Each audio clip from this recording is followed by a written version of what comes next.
And we are live with the Enterprise Month in Review, and I have my co-host Brian Sommer. Brian, how you doing? I'm doing just fine. Looking forward to the weekend.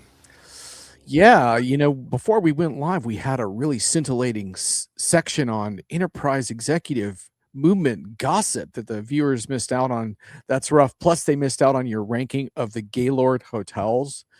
But don't worry, viewers, we've got some much better content for you in store today, including Meg Bear and Amy Wilson, the dynamic duo who are going to be in the hot seat responding to Brian's bones of contention about HR tech. What could be better than that, Brian? That's pretty good because they got to do the answering. I just get to ask the questions. But anyway, well, let's not paint the picture quite so whatever antagonistic, or we won't have any guests when we get to the halftime. Yeah, right.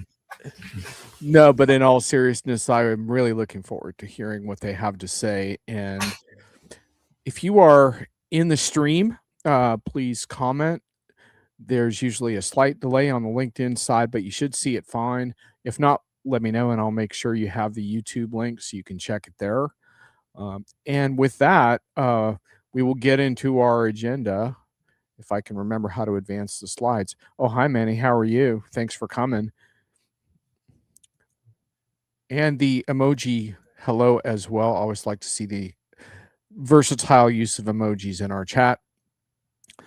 And yeah, and one of our guests is already in the studio, Brian. So we gotta stay on pace here. So tell them about the agenda today. All right, we did a couple little changes to the agenda. For once, I finally took the unpredictions off of here. Oh my God, it's gone. That's been a 6-month request from John Reed, and that service ticket finally made its way to me, and I took care of that. That's Wow. number one. Number two is I actually. I don't know about John, but I really am looking forward to the halftime piece, and we're going to move up the order of things a little bit. I've known both Meg and Amy for a long time, but my best little Amy story is one time she was running a Q&A with industry analysts at, I think, an SAP event. And of course, I'm like one of the first to have my hand up, and I go to ask a question about engagement. And before I could even finish the question, Amy cuts me off and says something to the effect of, Brian, I can't talk about engagement until you bring me at least a dozen roses. And that was that's it. I was in that whole setting in there. And I thought, I like this woman. She's got moxie. Well, Anyway. we're about to find out if the moxie continues, but we're not quite there yet. Just want to say hi to a few folks. Hi, Tracy. Always good to see you. Justin, yeah, a little bit of banter, but as you know, we try to stay heavy on content in this show. So we will get to your content shortly if I don't get arrested by this cop that's driving by. Justin, yes. Oh, and Thomas, right. Hey, Thomas, how you doing? We're going to get some savvy snark in the chat from Thomas, I am sure, before it's all said and done. All right. So Brian, should we proceed into our stories? Yeah, for Thomas, yeah, das ist richtig. We'll go right into the commentary. John, you've got the first story. We're going to do, each of us does two of them today. Tell us about Anthropic. So look, I mean, we could spend a whole show on the big AI economy and its foibles, but I did get asked specifically about Anthropic a few times on LinkedIn. So I just want to touch on this. This article actually was a pretty good roundup from Larry Dignan over at Constellation, who always gets the job done with stuff like this. This is a little bit of an older piece. There's been some developments since then, but I just want to focus on a few takeaways that I think are particularly relevant to this story from an enterprise perspective. Well, one of them is that if Anthropic's going to carry on about how dangerous its models are and reap all the sensational PR from what I call those razor sharp peacock feathers, then perhaps there's going to be a consequence to that posturing. And, the irony, of course, is that other models might have the same vulnerabilities, which Anthropic rushed to point out. But, when you're going to be dangerous in your viral marketing, you can't then try to be safe when it comes to regulation. So I think that's a hard and good lesson for them. I do think that regulating AI globally is going to be very tough, but I do think we need to figure out how to identify and validate models and vet those and have some vetting process that you could essentially achieve. And we're waiting on the smart savvy AI regulations that can do that. And the final comment I would just say is that if it's true that, and it seems to be that this whole thing came out of some informal feedback from Amazon's CEO that led to government action, then as I said in hits and misses, that's not the kind of well thought regulation I was referring to. So anyhow, we're all navigating amidst this mess, but I think part of it is just being companies are aware that their AI services are kind of vulnerable to to quickly being curtailed or changed, and I don't think that's healthy. And that was one of the major themes in my piece this week on real time organizational truth on Diginomica. Grab a beverage sometime this weekend, check it out. But a key component of the piece is to urge customers and vendors to declare a little bit of independence from frontier models and realize you don't always have to be dependent on these folks, which is good because who wants to ride that roller coaster with them when you're trying to get some friggin' results out of this technology? So, Brian, any quick comments before I move to the next? Well, the other angle on this is I would like to see the AI vendors take things a little slower before rolling it out, particularly if the LLM is capable of helping people crack codes, particularly complex codes, hack into systems, whatever. It's all the dark side of things that need to be like not just tested, guardrailed to death, to make sure that they aren't going to create problems. And I'm sure that's behind some of this national security concern, is that these tools could be turned backwards back onto companies here in the US or the military, what have you. Anyway, let's go. Next story. So, yeah, this is totally not an AI story, but I am a sucker for a really potent piece on getting enterprise projects right. Wow, this slide looks a little bit jammed up on my view. I hope you guys can see that. Okay. Ted Rogers at Upper Edge has been doing this for a long time. He gets it. He points out how it's about selecting the right vendors and how do you govern those vendors once you select them. He talks about PwC being quick to name clients' gaps, other vendors' shortcomings, third-party dependencies, but what they almost never do is name their own firm's failures with the same directness. Ouch. And Ted's got a ton of zingers in this piece and some really good advice.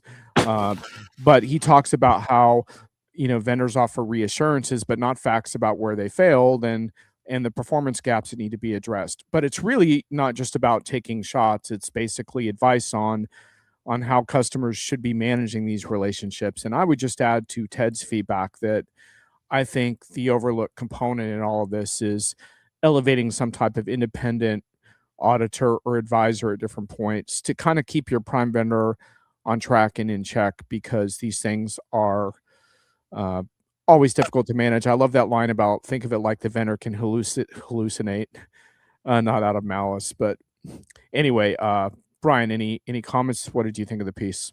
I like the piece. It's short and sweet, but it really hits.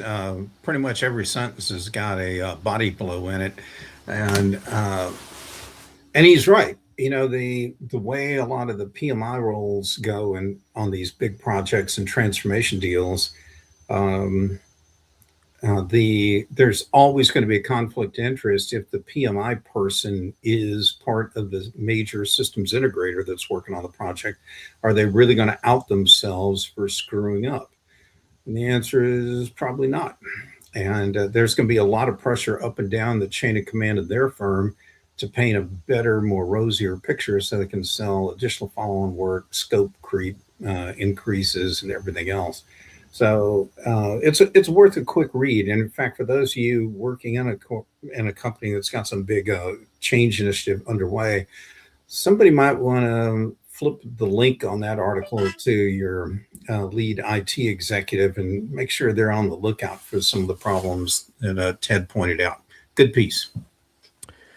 So we'll get to yours, Brian. Justin, just real quick on the highly context-driven roles trying to be force-fed into AI agents and push back and backtrack. Yeah, I actually wrote a lot about context in that piece, and we're not going to geek out on context today, but you're right. And I think that's sort of the crossroads that we're at in the enterprise right now is, are we getting results, or are we just trying to automate things prematurely. So anyhow, Brian, let's go back to the deck. I want to get to your stories, and then we got to get our guests on. So Yep. Well, let's start with this one. This is a piece about a fellow named Dr. O. And some of you have probably heard him. This article is out of The Guardian. And apologies, I don't know why things are getting stomped today. That may be a live stream issue or whatever. But this is a great article to read. It's long, but this guy's got a point of view around AI that's a bit contrary to all the hype that you read today. He's not convinced that by even the silly things we do where we apply human skills, capabilities, emotions, whatever, to describe capabilities we want out AI, that's not the right way to go. He keeps describing AI as something no more than a word predictor, what will be the next word that comes out, what have you. I can't do justice in just a minute or two here trying to describe everything that is jammed into this great article, other than just to say, you guys really need to go look this up. It's on The Guardian. And again, his name is Dr. O. That's the interview subject. It's a fascinating read if you want to understand what some of the other dark side of AI issues are out there in this world. yeah, and he just put out a new book. I mean, Corey's famous for the enshittification phrase, which is a really potent way of describing how the internet business models devolved into actually inferior services and experiences as it became more commercial, and arguably a lot of that is happening on the consumer side of AI as well. Dr. O isn't intimately familiar with enterprise AI, but I still think a lot of his criticisms are well worth taking into account. And the centaur reverse centaur thing is really interesting because it has to do with so much of this is how you frame it, where I don't want to try to explain which one is which, but the bottom line is he's juxtaposing, are you using this technology to make human work better and better, or do humans essentially become like an approval mechanism, hitting the word approve on a stamp while the technology takes over too much of, arguably more than it should, and turning humans into robots essentially. And so I think companies have a lot of choices that they're facing around that, and he's really good at articulating those choices. So I would also recommend checking out some of his YouTube interviews because they're really good. Okay. So just real quick, I want to catch up on a couple quick comments. Tracy says she was stalked by an AI bot this week and had the joy of trying to move internet and electricity accounts through AI agents. I want to like this technology, but they are making it difficult. I think that's a really good summary of where a lot of individuals are at with this. And Thomas says he likes the headline. I usually say one needs to have a serious character flaw to become a billionaire. Indeed. Oh yeah. Oh, hi Brent. Yeah. It's hard to get me to gush. I will gush over Corey though, because I think he's one of the preeminent critics, and he's not a Luddite. He understands the tech pretty well. Okay, let's get to your next real quick. So this one is an article in Fast Company this month, and it's about world models. And I touched on this once before in an earlier month in review, but this is a longer piece, and it takes you a lot deeper into it. And the key point here is, we're knocking out one kind of AI challenge after another. There's still the difficulty with trying to bring context into AI. There's still difficulty coming up with an artificial general intelligence capability and so forth.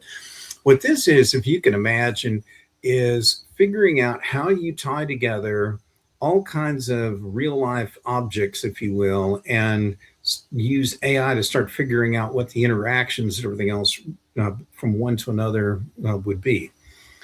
This company can basically put together a 3D AI kind of world that represents your world and define all the characteristics there. And that's great if you want to do things like generate footage for movies or what have you. It's also critical for rideshare technology, for example. And one of the examples in the article is how a rideshare company really needs to know the difference between a stop sign on a post and a stop sign that folds out from the side of a school bus? Do both of them mean you have to stop? And what are the rules there? This whole discipline around building world models is going to take a long time to knock out, I suspect, because it's not just the rules from one object to another and all the different dimensions around a given object, but it's also tough because you have to have context. You have to understand, like in that stop sign example, when is a stop sign really something you have to pay attention to, and when might you be able to let it go? And it's a look into the future. I only recommend that you take a read through on that one to understand kind of one of the next chapters that may evolve in the AI frontier. And that's really the point of bringing this up. Tracy points out that hallucinations are prevalent. It can be pretty funny as long as you don't need it to actually help you arrange the furniture. Indeed. Well, hallucinations are only funny when they don't have consequences, which is sort of the problem, I guess. Yeah, the world model space is interesting, and I linked to an article in my real-time intelligence, real-time truth piece about world models, because a lot of the luminaries that have become frustrated with LLMs have moved into world model development. We'll see how that pans out. It's not I don't think it's a panacea for what ails current AI, but it's an acknowledgement that language-based intelligence, I put intelligence in quotes, only gets you so far. So I think those are very worthy pursuits to be tracking. So my shorthand for what you just said, John, is think of Second Life and some of those other kind of VR worlds with a huge overlay of AI added on top of it. And then you kind of start to get close to where the world models are trying to go. Anyway. Yeah, exactly. The halftime show. Yeah, and there's some really interesting stuff because like you could build them for very specific environments like a factory, and that could be pretty compelling. Okay, Justin, I think so many people misunderstand the work needed to even get a data-driven culture to even enable AI correctly. I think have a hunch we're going to get back to that, Brian, during our... Oh, yeah, Justin's speaking my Justin, just hang out, because I think we're going to get to some stuff you're going to like. Brian, we're here, man. Do we have guests? We do. Check it out. They even have like a cool publicity shot. We need to get one like that, actually. They would have us on a funeral pyre, already lit and torched. But anyway. I do think you guys should get a really good photo shoot, and I would definitely recommend Heather Bussing for that job. Since, okay, all right. Heather gets a shout out. Yes. Heather's good people, and great people. Yes. I don't know if Amy heard me at the top of the deal. I did. Brian, where's your flowers, man? Did you bring the flowers? Yeah, We've been waiting I for still haven't gotten them, John. Nope. Oh, still waiting. Still waiting. Hey, I was a cheap date a long time ago, and still am, I guess. But anyway. Out of respect for your domestic commitment, Brian, I won't comment further on flowers for Amy, but I just want to point out that's a loose end. You left that hanging. So the Meg and Amy show is here. This is kind of like a show mashup. Isn't that cool? It is indeed. It's like worlds colliding, I think. Yes. Yeah. Do you want to just tell us briefly about how the Meg and Amy show became this dominant franchise? How did you cook this up?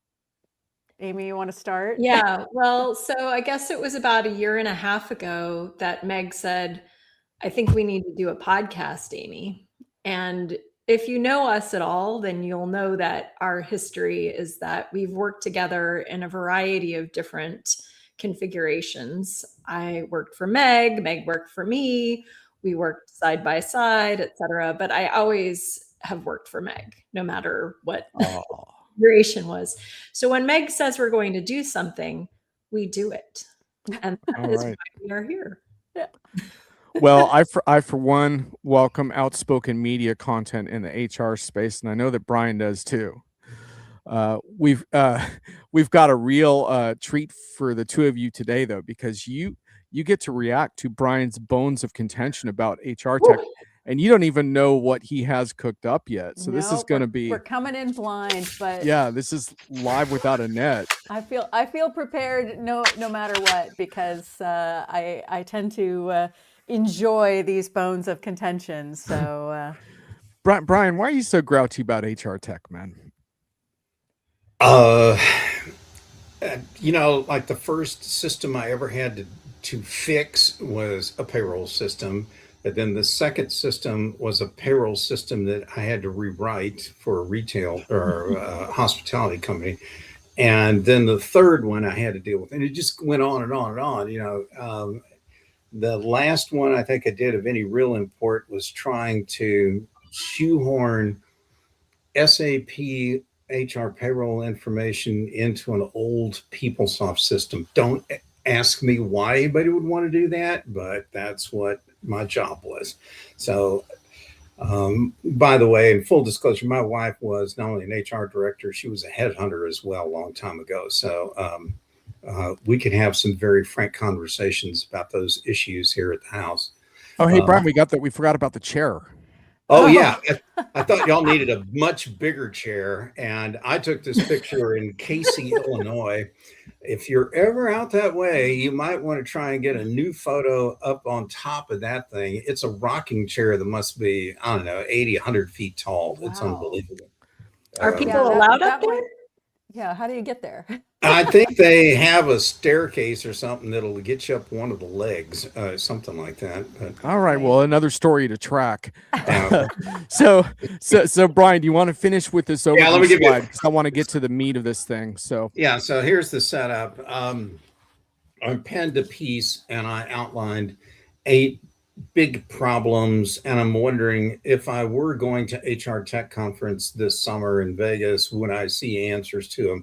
I'm not going to be there for this year for the first time, I don't know, 20 odd years for some personal stuff. But you two know that show. Hundreds of people are going to be on the exhibit floor alone, or vendors will be on the floor alone, and then thousands of attendees and the usual analyst suspects. But I don't know if anyone's going to solve some of the real problems. So I documented 8 of them, and I'm going to pick up to 4 today, and I want to get y'all's reaction. And my number one question to think about is, will we see any solution to these problems this year? You guys ready? Oh boy. And by the way, we did see a comment here that we are, I don't know if y'all know this, but we are going up against the World Cup in Massachusetts. Yeah, it's gonna be a challenge for ratings, I will admit, but people might have to catch us on the replays. Or we'll find out. We'll find out where your heart lies pretty quick. All right. So, and by the way, for those of you in the audience, after we go through this feature segment, you're going to have a chance to create your own buzzword. We didn't do a very good job of promoting it, so hold on to that thought. But Brian, here we go. Right. So my first question is, with all this talk about how AI is supposed to be using, HR is supposed to be using AI to redesign work, redesign what people are going to do. We're going to put people in the middle of workflows and processes and change things and all this stuff. My question is, does anybody have any tools that actually help HR people learn how to actually redesign work? Do you have any tools that will document the as is and the to be processes that calculate the delta between the two and figure out what the savings are going to be? You know, if I'm a chief HR officer, I would be really reluctant to be running my mouth off talking about, our team's going to redesign work, because I can't figure out where they're going to get the time, where are the tools. How does this get solved? So let's get the brain trust of Meg and Amy on here. And is anybody going to solve that problem? Amy's, so I'm going to give a little disclaimer here that I am an advisor to a company that does this. So there is one. Yes. And so I've been an advisor of Rejig, REEJIG, led by Siobhan Savage. It's a bit of a mouthful, for the last year and a half. And so that's exactly what this company does. It has the data that understands how work is done, what are the tasks that make up the work, and what are the different workflows and configurations of the tasks, what roles and what tasks make up particular roles, and then getting to the point of identifying where there's AI potential, what kind of AI tools can be used to augment or assist or automate. And so all of that is part of what Rejig does and what customers are starting to do. And so it's still very early in the maturity curve, though, where the customers are really at this point getting the intelligence of understanding where work sits and what the task makeup is and where there's the most potential to work on it. They are much slower to get to the point of actually reimagining and reinventing the work, as you would expect. And a lot of that has to do with some of the things that you brought up, Brian, which is like, well, who does it? Who do we get to collaborate on this and to build the new workflows? How do you do that? There aren't any paved paths. And so, Rejig is bringing this intelligence forward and bringing tools forward, but really looking to pave the paths with the customers. And so that's happening at some of the biggest companies right now, like JP Morgan Chase, Eli Lilly, Micron, J&J. Like they're all customers that are at various points of trying to figure out how to actually take this forward and actually make change. I guess I would just want to layer on something that's a little bit less specific to the tech and a little bit more about the business problem.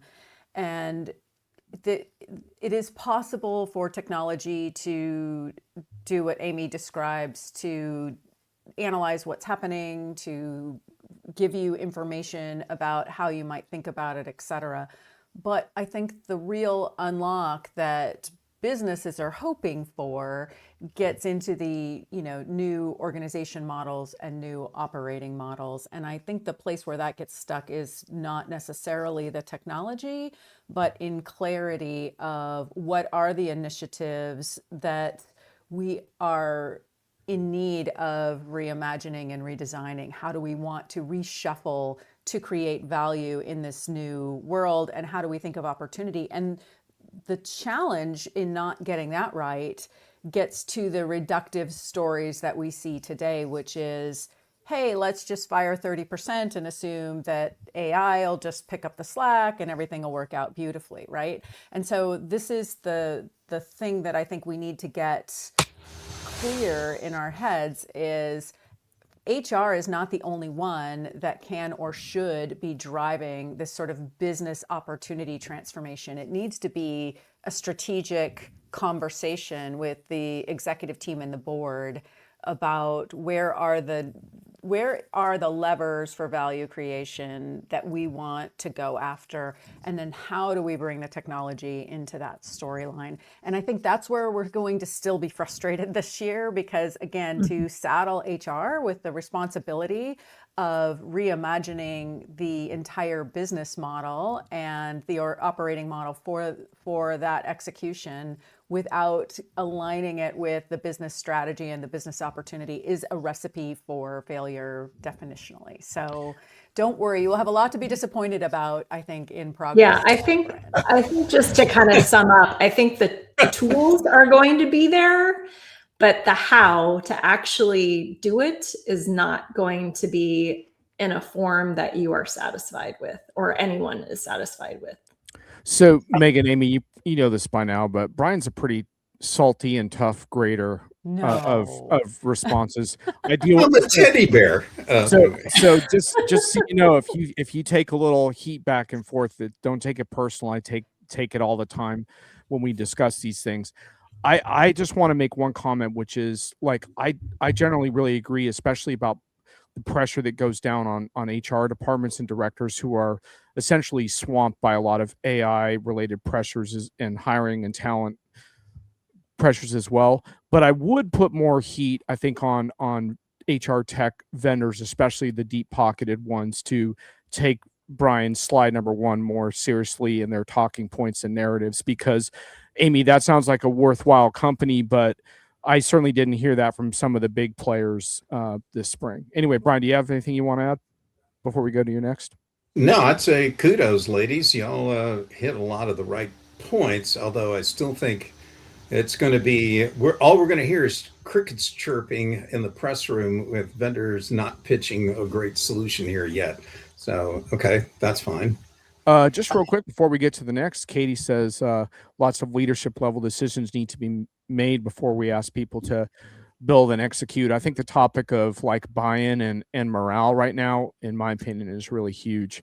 And I think Justin, you left the chat, but I do want to quickly call out one thing you said around disparate data sensitivity, timing of data, and data-driven cultures have been making this more of a fool's errand. So let's get back to that topic as we go. Okay, Brian, number 2, drum roll. Here we go. Oh, this is a favorite. There's still real problems with bias in AI, and you don't find it written up as much in some of the regular trade press, but you do find it in the academic papers where they do a lot more studies. The bias is a problem. There's also still the problem of time constraints with HR people recruiters only spending like 3 seconds per resume or application.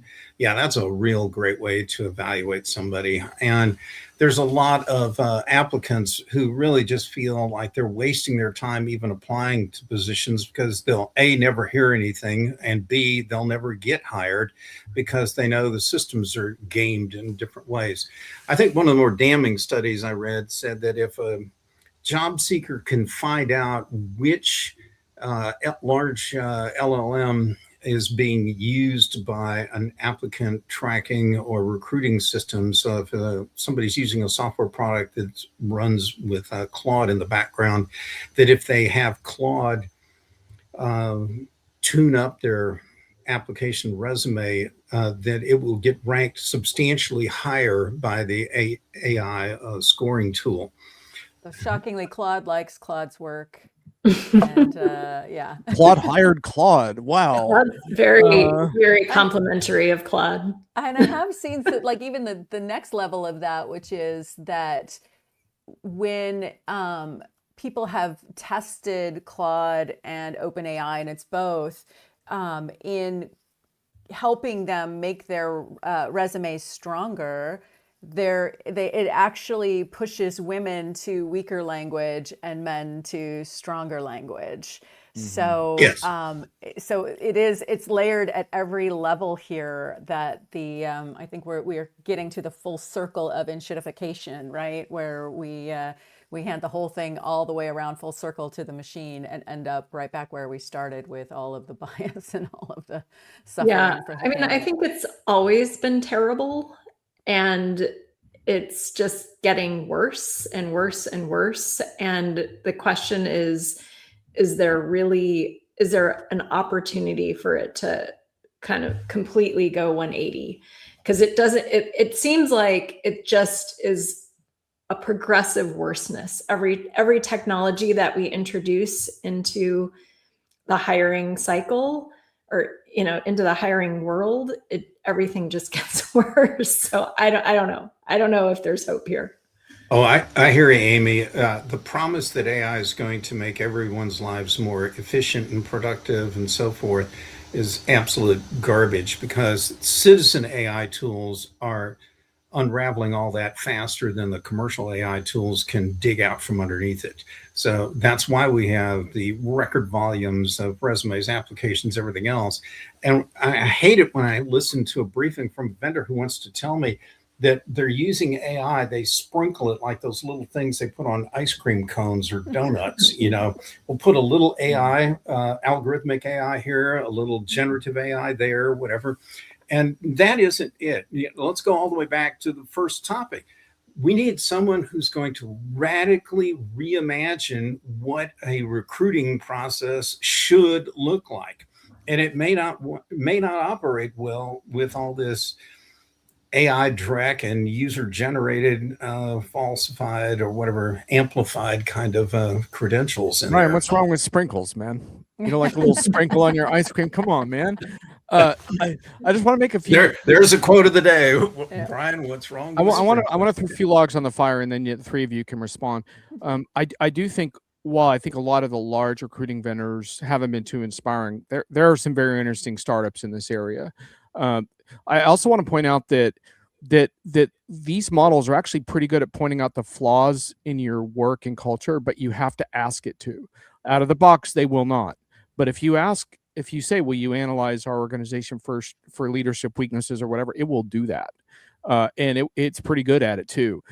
So some of this is figuring out how to use the tools in ways that challenge you and spar with the tools instead of just expecting them to reinforce every stereotype that you might want. And along those lines, they're really good at pattern detection, which to me implies that you could use these tools to identify bad bosses where certain kinds of workers were not being promoted. And of course, HR tech vendors don't want to touch that. But I think you could build a bad bosses identification AI tool pretty effectively.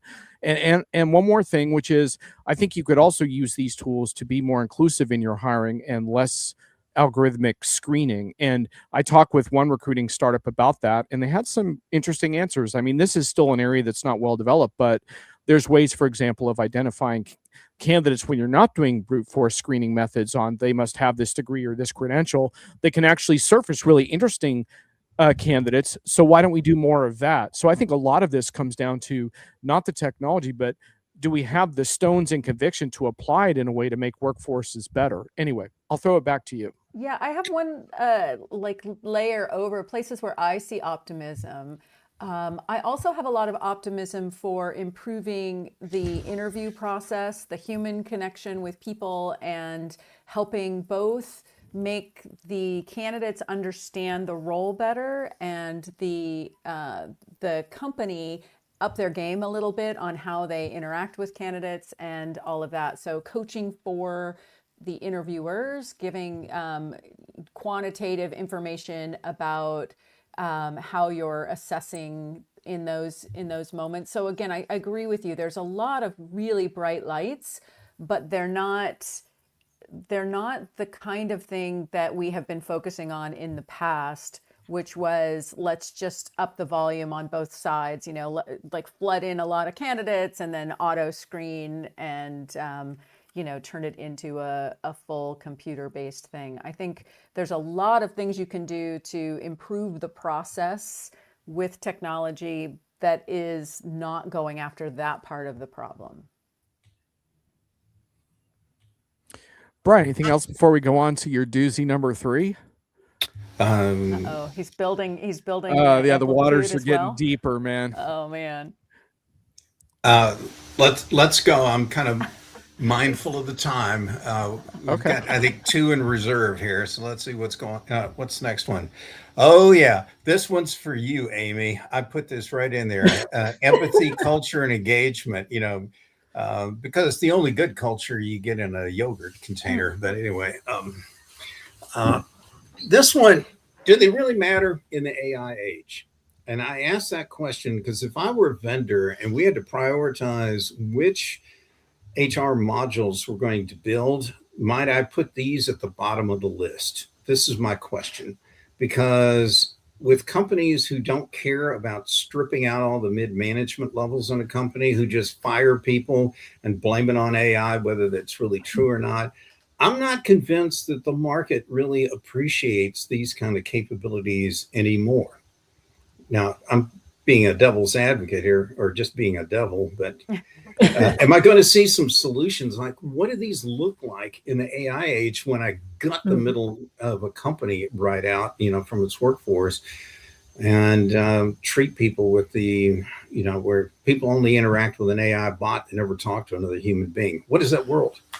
And Brian, did Dan sponsor that slide, or what was up with that? I'm just curious. Yeah. What's up? We got to work on our sponsorship. Do we need a disclosure? Or does yogurt mean empathy? Like you give somebody a yogurt? No, yogurt has a good culture. I don't know what the culture. Yeah, there you exactly. There you go. All right, Amy, you're on the spot. I missed that entirely. Defend empathy in the age of AI. Yeah.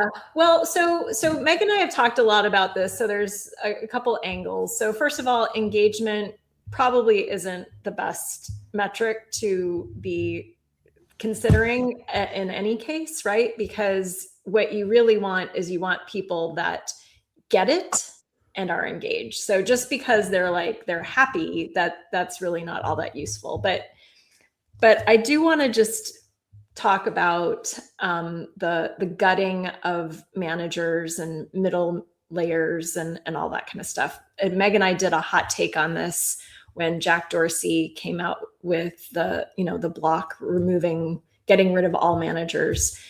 And I think, that is a huge mistake and completely misses the point, which is that you absolutely need amazing managers in this particular time in order to get everybody to understand what's happening, in order to get people aligned to what they're doing, what they can do well. The problem is that if you look at an organization, there really aren't usually not all that many great managers. But to just say we don't need managers is the wrong approach. And this gets back to what you were saying, John, in terms of having like using AI to find out where are the bad managers and get rid of those, right? Or, make it clear why they're not good managers and be really clear what those golden managers are capable of, what they're doing for the company, make that an incentive and a role model. Because in terms of getting us from here to there and getting all of the people through their grief and their change of role, and in terms of moving the company forward from legacy to AI first, you need amazing managers. And so that's what I would say is that's the conversations that's being missed. And so it's not so much empathy, culture, and engagement. It's about how do you move the organization forward, and who are the people that can really do that for you? So the way I do agree with you that if you're a software vendor and you're trying to sell empathy today, it's going to be very hard. And that is, in my mind, a very terrible presenting symptom of where we are in this moment. But it's important to kind of have that clarity. It is really a moment for HR to step back and evaluate what is the contribution they can make to the organization and to their discipline. And it is going to require some different tactics, where in the past you could talk about engagement, you could talk about retention, you could talk about all of these things that you were deploying from either a technology or an initiative point of view. And that was going to be incrementally bringing people towards somewhere where they were feeling good. And now we're in a moment where business is like, absolutely not. We have no budget for people feeling good. We have no budget for, happiness and joy. We're just here for shareholder value and efficiency and no more sprinkles. Yes, exactly. Yeah. And so I think there's a really interesting kind of corollary in the research that Adam Grant just did. I think he wrote up in the New York Times about return to office, and how the correlation of return to office is tied to CEO narcissism. That it's not really, but the spoken story is productivity or whatever, but the underlying data is showing it's about the needs of the leader, and a little bit of they need to have people to admire them and to be around them. I think the same thing, we're falling into this sort of trap of what is it that we're doing for the workforce. And if we want to care about human flourishing, or if we want to care about transformation, or we want to care about productivity, we need to recognize some of the tactics that we're going about are getting in the way of those results. And a lot of those things are human things. So it's fine to say we can't talk about it in a soft way, but we have to recognize that the needs of the business require a different kind of leader, and it does require a leader that can understand what the cost of these big transformational asks are on the organization, and what they're giving up in trying to get there in the way that they're going about it, which in my mind, in my language, is very much a ready, fire, aim kind of approach, right? Fire everybody and, hand some Claude token quotas and tell everybody to get going. I don't think that is driving that's just bleeding out a lot of human capacity that could be applied to the things we're trying to drive. So while I do agree that it's going to be hard to sell a culture result, it's going to be impossible to be productive towards the goals you're trying to do without understanding what are the cultural and human impacts. So I think we're just back to where we started, but I think we're going to elevate our language pretty quickly. Hi, Tim. Tim Crawford. Hey, There's a hi, factor of what Tim. incentivizes people and who it incentivizes. For too long, we've thought of people as things rather than people. Tim, I saw you were on a show today about agentic issues for board members. That looked really good. I'm going to try to catch that replay. Meg is curious of the definitions of leader versus manager, and he wants the same question to Amy. So, wow. Amy's probably... Can we do kind of a lightning round on that? Because we got a Yes. little more we want to cover. So Yes, for sure. Give us the lightning round. Oh, you wanted me to do it now? Okay. So, Yeah. So to my mind, I think we need both leaders and managers. I think it's falling out of favor to have people managers. And to Amy's point, I think we need managers and great managers more than ever before. But I do believe that we need to help elevate individuals' ability to be leaders as well. So I sometimes use them interchangeably, but I do think it matters for both. Yeah. I mean, it's, to me, like, everyone can be a leader. A manager, it's if they have direct accountability, responsibility for the people. That's all that I would say. Okay, cool. Brian, I know we're a little behind schedule, but I got a little surprise for you that fits in right now. So I just want to make a couple quick comments, throw it back to you all. One is on the more thing I like in terms of tying AI into this topic a little bit. I've talked to a couple vendors. This isn't too pronounced yet, but looking into the whole mentorship thing. And I'm not sure that I'm a huge fan of AI-based mentorship, but I do really like how AI could potentially be applied to connect individuals with proper mentors inside their organizations based on their interests at some level of scale. I think that could be really cool. So I wanted to mention that. On the maybe not quite as cool side, Brian, and here is your surprise. It's not like engagement's going away, or there was a video about AI-driven employee appreciation programs, platforms that turn appreciation into leadership intelligence, Brian. So AI is about to turn employee appreciation into a measurable statistic, a science. So it's not about pizza parties or donuts anymore. Historically, appreciation was messy and human. Managers had to notice work. Someone had to take the time to write a thank you card. Let's face it, Brian, it was inefficient and inconsistent. And AI is not going to worry about that. It just optimizes. And once appreciation becomes measurable, it becomes optimizable. How do you think about that, Brian? Doesn't that solve your problem? I don't want to. Do not forward me whatever press release you read that out of. I don't want to read it. It's going to ruin my dinner tonight. Don't even send it to me. Oh my goodness. John, you and I have talked before about how I hate systems that generate a computer generated attaboy certificate. If as someone who's had to roll up his sleeves and do a whole bunch of terrible jobs in my life, if somebody gave me one of those, I'd wad it up and throw it right at them. Because it showed just how little lack of thought went into it. That moves the needle the wrong way in my perspective on engagement or recognition or whatever you want to call it. It does show the danger, though, right? I think that's been a key takeaway from this conversation, is that you can head towards a more mechanistic and we've seen this in the chat as well alongside our comments. You can head in a dehumanized mechanistic direction, or you can maybe apply this towards a little greater purpose and fulfillment. And, clearly we could go either way right now, right? Well, whatever you're saying is driving more comments coming in. So, Tim's got AI augmented mentorship.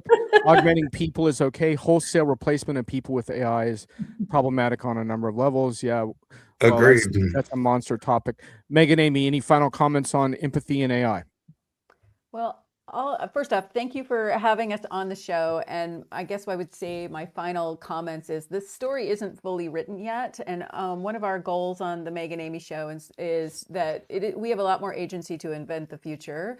And now is the time. I think we all need to take quite seriously the fact that, we as humans, we value being seen, we value contributing, we value working and doing hard things. And I think we owe it to all of us to figure out how to do this better. And if that's a meta empathy, you bet, but it's also, I think it's actually measurable in the sense that we're going to start seeing a lot of people get this wrong. And we're going to recognize it when we see it. I mean, you can just look at the headlines we're seeing about Meta right now and how unhappy everyone is and all of the kind of ins and outs of that, to know that we are creating more drama and less productivity as a result of some of our behaviors. So I think we have an opportunity to really turn that around. Great point, Meg. Yeah. Brian, I'm tempted to skip your final one because I think that was a good close. Shall we skip that? Now, Meg and Amy, you're welcome to hang out for our buzzword creation, but you're also welcome to sign off. Stick around for that. Super glad to have you. But we'll try to. All right, everyone in the audience, this is also your opportunity. We're going to skip that because we kind of covered it. Brian, we always have our buzzwords overhyped tech segment, but these were things I heard on the road in the last couple of weeks. There was bring your own agent. I heard that at the Epicor event. I don't know where I'm supposed to take my agent. There's no room in my airplane seat anyway for anyone else. I don't know where the agent's going to go. And then the other one was this human ETL, and that made my neck snap because I haven't heard ETL in a while. It's usually in data warehouse kind of worlds. But anyway. And anyhow, let's go to the fun exercise. Let's go to the next slide. By the way, you got a couple supporting comments, Meg, on kind of creating a better narrative from Tim and Michelle there. That definitely resonated with people. And I really liked how you put that. Okay. So, Brian, what do we got? All right. Well, I think John's in need of some new trenchant phrases. John's favorite word is trenchant, if you for the listeners who didn't know that. Anyway, so what I found out was there's an interesting deal where if you could, you might want to insert words from the food and restaurant industry and use those mixed in with technology. And so you can see this, like we're now serving a compote of AI agents, or it's a compliance encrusted workflow. And there are all these other great words in the food industry we could go with, to apply to tech: rustic, shareables, handcrafted instead of bespoke, elevated, pureed, artisanal, wagyu. There's all kinds of stuff in here. And so what we want the listeners and as well, Amy and Meg, chime in. Is there any kind of phrase that just pops off the top of your head that you could slip one of these great words in here? Like, do you have a drizzle of an idea? Well, you have to get some protein in there somehow, because there's no food conversation right now that doesn't have protein in there somewhere. So I'm switching to my creatine level model right now. Oh.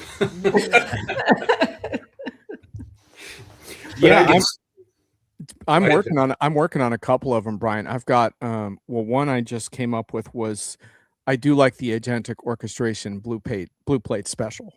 Yes. For sure. You want to get that when you can get it at a special price. No doubt about that.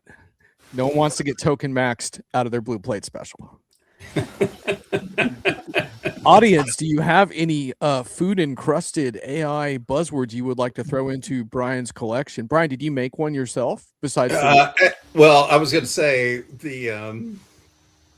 I debated about putting this at the front of the deal, but I thought we'd get nothing but snarky remarks. Oh, we got a good one. Ooh, Thomas, well frozen done. dish of leadership. Ouch. Oh. Wow, Michelle's got the lean protein and veg. I never saw it, but anyway. The twice baked, I think, has a lot of legs. You can go in a lot of places with that as well. Yes. Indeed. Oh, I don't know. Some biryani. Farm to table code sounds like it could be pretty interesting stuff to me. Well, keep those coming. Yeah, we were going to do this earlier, but we were afraid that the chat would devolve into a frozen dish. There's got to be something about a deviled harness, right? Ooh, Oh, yeah. Yeah. Deviled harness. Yeah. And remember, those were just some suggested words. There's a whole vocabulary out there in the food world. So yeah, I was just thinking. So Amy's husband writes about food, and he did a whole series on sous vides. We could probably get that in there somehow. Yeah, I think I saw some deep fried keynotes this spring. Buzzword enchilada. I love that. I'm sous videing my agent stack right now. Sweet. All right. What's that, Amy? I'm sous videing my agent stack right now. Okay. All right. Yeah. Indeed. Indeed. Yeah. Well, Brian, I think there's almost no limit to I was what just we going could to say, yeah, accomplish you just here. sent us home with some really good homework work. So This threatening to become a Diginomica post that would generate a lot of traffic from foodies, and that would really screw up our stats. But I feel the next Meg and Amy show is going to have a whole culinary theme behind it. Well, you're definitely making me hungry now. Yeah, exactly. Michelle's got the agentic AI taco shell. Taco shell. With smart humans are inside somewhere. Wow. Well, keep going, man. Ooh, fermented. Yeah, we definitely need more fermented foundational model. Well done. Yeah. Tableside preparation agent. I like it. Yeah. Yes. Well, you need probiotic guardrails for your tableside agent, so they don't. Yeah, indeed. Oh my goodness. Yeah. The table side has a lot of legs with the forward deploy engineers, right? Oh, indeed. Right. You could swap in table side and forward deploy engineer, I think, pretty well. Well, I don't know. Forward deployed entrees. That could work right there. Yeah. There you go. Mm-hmm. Yeah, could go either way. Twice baked. Indeed. Yeah, you're twice baked forward deployed engineer. Exactly. I think no that doubt. It just works. Yeah, you can't really can't go wrong with that one. Or are they deviled? Are they deviled or twice baked? I don't know. Good question. Could be some. I suspect there's some forward deployed engineers out there getting baked as we speak right now. I am imagining that's a big part of it, right? Oh my God! Remember when people used to just have clients, and they did consulting. Now they're forward deployed engineers. Yes. Oh my God! Well, once we quit doing it, it had opportunity to get cool. Yes. Oh my better God. name, better Sounds so sexy, Totally. I derive reassurance that they're stuck in the exit row with me when their flight gets canceled. So I know we're hitting time, but I feel like we didn't cover the fact that Dennis Howlett has video of you as a child, John. Were you 16 in that photo or video? Yeah, or what? That was kind of gotcha journalism, so I don't really want to talk about that too much. I never signed the waivers for that to be released. So I want to talk about it because he had clean cut hair. I know. I'm telling you. I'm like, who is this kid? I wasn't that young. I wasn't that young at the time either. That's the crazy thing. It was probably 42 or something. But he still had the same Woody Guthrie baseball cap. You absolutely looked 16 in that video. Yeah. Yeah. Unfortunately, by then I was already pretty jaded, but that's what gotcha journalism gets you. I can't endorse that video. Sorry. Okay. what do we have next, Brian? I forgot. It was just the thing that inspired. It's Oh, the okay. last slide. That's it. And we have to say goodbye to our guest. That's all we Oh, got right. left. Okay. Oh, wait, we got a the whiff. whiff. Oh, we got a whiff. Yeah. So y'all know I do hits and misses and whiffs every week, and so Brian always picks the whiff. I was hoping Brian would pick my AI Worst Award. So if you don't like that I'm not doing an AI Worst Award, take it up with Brian. But anyhow, he liked this one.